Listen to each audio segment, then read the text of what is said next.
बिस्मिल्लाहिर्रहमानिर्रहीम। सैयदना अबू बकर सिद्दीक रज़ी अल्लाह ताला अन्हु से मरवी है कि रसूलुल्लाह सल्लल्लाहु अलैहि वसल्लम ने फरमाया, जिसने सुबह की नमाज पढ़ी वो अल्लाह की हिफाजत में है।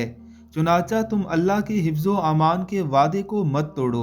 जो शख्स इस नमाजी मुसलमान को कत्ल करेगा, अल्लाह ताला उसे एक मुजरम की तरह अपने दरबार में तलब फरमाएगा और फिर इसे मुंह के बल जहन्नुम में फेंक दिया जाएगा। ये नमाज फ़जर की एक अजीम फजीलत है और नमाज फ़जर को अदा करने वाले की तौहीन करने वाले के लिए एक सख्त वईद है। नमाज फ़जर अदा करने वाला अल्लाह के हिफ्ज़ो आमान के वादे में होता है और ऐसे शख्स के साथ ज़्यादती करने वाला अल्लाह रब्बुल इज़्ज़त के यहाँ इंतहाई नापसंदीदा है। अगर ऐसे नमाजी शख्स को कोई झगड़े में या किसी भी तरह से कत्ल कर देता है तो वो अल्लाह के हुजूर इस तरह से पेश किया जाएगा कि मुंह के बल घसीट कर जहन्नुम में फेंक दिया जाएगा। अल्लाह हमें समझने की तौफीक अता फरमाए। आमीन सुम आमीन।